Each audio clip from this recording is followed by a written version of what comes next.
Welcome to Lecture 6, The Future of the Bitcoin. In this lecture, we will discuss the following. First, we're going to talk about the long-term utility of the Bitcoin. Second, we're going to talk about utility's impact on the price per Bitcoin. Third, we're going to talk about what could possibly kill the Bitcoin. And then finally, I'm going to give you my personal prediction on where the Bitcoin is heading based upon my experience. So let's begin with the long-term utility of the Bitcoin. I like thinking of utility in terms of the Bitcoin in terms of three thresholds, three levels. So currently we're living in level 1, which is at a bare minimum a protest against the notion of a central bank and central control of currency, and a refuge for anyone desiring anonymous transactions. There exist marketplaces such as the Silk Road, for example, where people can purchase things anonymously and there is no regulation on what they can purchase. So as you can imagine, people tend to use that to do not such nice things.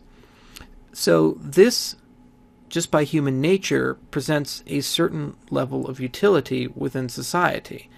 And the Bitcoin is scraping that up quite quickly. Most of the people who value anonymity at this juncture, and most of the people who don't like central banks, have in some way, form, or fashion involved themselves with the Bitcoin or are considering doing so. The second level of utility would be if the Bitcoin begins taking a role in currency exchange. So think about currency exchange in terms of a nation to a nation. And we mentioned this a lot in prior lectures. But let's look at, for example, the US dollar to the euro. So let's say I purchase something from France. To do so, I would have to go ahead and go through a complex series of transactions moving my dollar into the euro to satisfy both parties. Now, a lot of money is spent, a lot of time and effort is spent on building all these exchanges and these apparatuses to go ahead and make it as seamless and painless as possible for an American to purchase something from France or a Frenchman to purchase something from America. The Bitcoin can completely remove those middlemen if it becomes popular enough. Some entrepreneurs have recognized the value in this and have founded products, for example, Ripple, to go ahead and take the idea of the Bitcoin so that we can create fast and very efficient currency exchanges that don't have the cumbersome regulations, that don't have the thousands of employees and the international agreements necessary to make this work well. So if the Bitcoin basically takes over currency exchanges, it has taken over to level 2, the next level of utility. The final level of utility the Bitcoin can achieve, and it's kind of, I should probably put level 3 plus, is the Bitcoin becomes the de facto currency of the internet. What that basically means is that instead of talking about prices on Amazon or eBay in terms of dollars, and if you're a European user of Amazon or eBay, you see it in terms of euros. If you're a Chinese user, if you can get access to these sites, you see it in the renminbi, the yuan, excuse me. The Bitcoin basically becomes a one-size-fits-all currency. And you just simply convert whatever the Bitcoin price is to the exchange rate of your local currency, and this now becomes the backbone currency of the internet. That's level 3 plus. So let's discuss what the price per Bitcoin could look like if it achieves these utility levels. So currently, the Bitcoin has absorbed a large chunk of people, at least in the Western world, who are concerned about privacy and don't like central banks. And we have the price sitting at about $1 billion. So that's about $100 per coin, because there's about 11 million, give or take, into circulation. So I'd like to consider this to be the bare minimum of what the Bitcoin could be worth, just from the market signal of anonymity being good and central banks not so good, for at least a small percentage of the world population. On the internet, that ends up still being a lot of people. So about $100 per coin if it stays at level 1. That's our floor. Number 2, level 2, if the Bitcoin supplants traditional currency exchange, then it's going to probably take on at least the utility of currency exchange from the exchange fees, which if you look at and do some math, that's about 5 to 10 billion per year, give or take. And this is not profits from forex exchanges. This is just the maintenance and management regulation of the facilities themselves to efficiently move currencies around. So that would constitute about $500 to $1,000 per coin. So you can see there's a significant appreciation in value just from taking on that one service. Now let's say it's pie in the sky and the Bitcoin becomes the de facto unit of exchange on the internet. It would account for most of the e-commerce sales, in which case you'd need $150 to $300 billion minimum in value to be able to work inside the e-commerce ecosystem, just in the Western market. So the floor there would be $15,000 to $30,000 per coin. So you can see that utility has a tremendous impact on the price per Bitcoin. Now, we really don't know where this is going. It's an experiment. And if it's going to survive as a currency, we do understand that it has to appreciate in value, but that value is going to be very closely tied to the utility of the product. And no one person can legitimately tell you that they know with certainty which one of these levels the Bitcoin is going to live in. We're just going to have to basically wait and see, and you can speculate on which one you think the Bitcoin is going to take. And if you think, for example, that the Bitcoin is going to live here at some point, it would be a wonderful investment opportunity. Or so you think maybe the Bitcoin is probably going to live here for a long time, then maybe it's not such a good investment opportunity because most of the value has already been realized for that utility. So a natural question to ask is, what can kill the Bitcoin? If this experiment is to continue, it's either going to continue until it blows up and becomes much, much larger, i.e. something like level 3 or 2, or it's going to go ahead and taper out at some point. So the first thing that could kill the Bitcoin within the next 4 or 5 years, assuming that it has the same growth rate, is the notion of international agreements specifically to destroy the Bitcoin's anonymity. And international agreements also to destroy the Bitcoin's ability to exchange currencies without significant regulation. That means many of the best features of the Bitcoin have disappeared, and even though it's a peer-to-peer currency that is divorced from central banks, by international agreements asserting that they have the right to do this, to control the flow of Bitcoins and remove the anonymity from Bitcoins, it would probably be a death knell to the entire purpose of the Bitcoin, and it may kill it. That said, if the Bitcoin grows too large, and the software for the Bitcoin gets too good, and it becomes very easy to spend Bitcoins without having to do anything special, and it becomes relatively common knowledge on how to use Bitcoins, even international agreements would be insufficient to kill the Bitcoin. The Bitcoin will survive harsh regulation.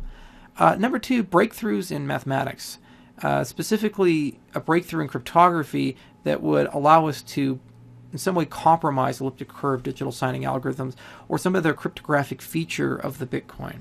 Now, if this happened, the Bitcoin's dead. But the chance of this is very, very, very small. In fact, it's so small, I'll give you some perspective. The NSA, the CIA, most of the intelligence agencies of the world actually use ECDSA for something. All the banks use ECDSA, RSA, or DLP. Any breakthrough in mathematics that could compromise this scheme would have profound financial implications not only on the Bitcoin, but all currencies and the security of nations. And as you can imagine, because there's so much riding on this, there's a pretty good consensus in the cryptographic community that ECDSA is a very secure way of handling things. Therefore, breakthroughs in mathematics are highly unlikely. Still possible, but they're highly unlikely to kill the Bitcoin. Third is, and we mentioned this in the mining lecture, is a prolonged 51% attack, meaning someone has 51% of the computational power of the entire Bitcoin network, destroying the validity of the blockchain. As the Bitcoin survives longer and longer, the amount of power necessary to gain 51% of the network has become considerably higher, to the point where even if you had all the supercomputers in the world working together, you probably, well, I should say the top 10 supercomputers in the world working together, you probably wouldn't even get 51% of the network's power. So there's a very small chance of a 51% attack being possible. It is a slightly larger concern of the notion of a mining pool getting 51%. In fact, BTC Guild is in the mid-40s, but the community as a whole has decided to go ahead and diversify their mining as a result of BTC Guild's growth, and it's lost market share over the last few months. It's gone down to, I think, 41 or 42%, and it continues to slide, whereas other pools pick up. So a 51% attack seems less than likely. And finally, innovation. This is, amongst the entire list, probably the only thing that has a potential to kill the Bitcoin. The Bitcoin is the first widely accepted peer-to-peer cryptocurrency. In the process of running it, we're learning a lot of stuff. And there's this thing we call a hard fork wish list. Basically means stuff we'd love to do if we had a do-over with the Bitcoin. Because a lot of things have been set in motion, it's really difficult to go ahead and just change them. Once you get momentum inhibits good changes. So the flaws of the Bitcoin, when combined with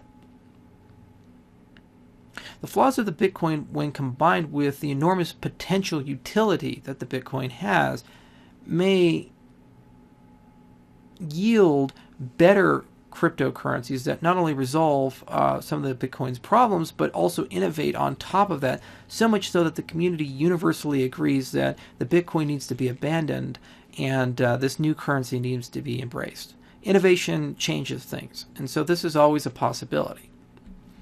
All right, so you've listened to me for this entire course, and this is what I guess everybody's been waiting for. Well, probably not, is my prediction of what is going to happen to the Bitcoin.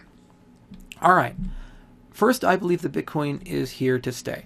I think the Bitcoin is going to become a permanent entity. It will eventually enter our vocabulary, just like the dollar, the yuan, the euro has entered our vocabulary. It's not going anywhere. Number two, I think that the biggest growth in the Bitcoin is going to be in China. Because Chinese consumers, number one, have money, number two, are very computer savvy, as proved by their use of VPNs and their use of mechanisms to overcome the Chinese censorship and the Chinese firewall. And also, number three, their government has every incentive to monitor their commerce. The Chinese consumer has every incentive to protect, to maintain anonymity, to protect their identity from the government knowing, because it can be used to hurt them. So when the Bitcoin becomes common knowledge and the use of the Bitcoin becomes common knowledge in China, which is starting to happen, I think we're going to see a tremendous growth in demand for the Bitcoin there, driving the price up. And that's another reason why I believe the Bitcoin is here to stay. I think the Bitcoin is going to force dramatic changes in currency exchanges. Even if the Bitcoin fails as an experiment, the fact that we've found a way of moving money around very cheaply online in a peer-to-peer way is going to yield innovation in the currency markets regardless of what the existing incumbents desire. It's going to happen. I think the Bitcoin will also have an impact on central bank policy. For the most part, central banks are operating on economic theories that started being developed in the 20s and the 30s, and they really reached their peak of intellectual development in the 50s and the 60s. And there's been some stuff added on here and there, but they feel pretty comfortable that they know what they're doing. As we've seen fiscal problems in Europe and in America and other countries, people are starting to second guess if the solutions and the policies that central banks have implemented are really the right ones. The Bitcoin is the antithesis of a central bank. If it succeeds as a currency, it's going to provide a very valid, very interesting set of data that will in some way probably force central banks to become slightly more conservative, because they can no longer argue that, for example, deflationary policy is always universally bad. I think that even if another cryptocurrency is developed to replace the Bitcoin will be difficult to kill. Unless this new cryptocurrency is A, incredibly better, it's a massive innovation, and it has everything in that hard fork wish list that we agree would be nice to have, and we're able to exchange our Bitcoins for new money, in which case there's no wealth destruction, and I think everybody would be okay with that. I also think the long-term value of the Bitcoin over the next 10 years will be in the tens of billions of dollars. I really believe it's going to have a big impact on currency exchanges, and we don't know quite what the pricing would be on Chinese consumers, but as they enter the market, even if a small percentage, 10 or 15 million of them, started using the Bitcoin regularly, this would translate to billions of dollars worth of commerce, and therefore the Bitcoin would have to have billions of dollars worth of value. I think it's going to be in the tens of billions within the next 10 years. So that is my prediction. I could be completely wrong, but the beautiful thing about predictions is you get to wait and see. This is my course on Bitcoins. I really appreciate your purchase and your time. Thank you for listening to me throughout these 6 lectures. If there's anything at all that I didn't cover or you would like to know, go ahead and just ask me a question, send me an email. Any way that you can contact me, that's fine.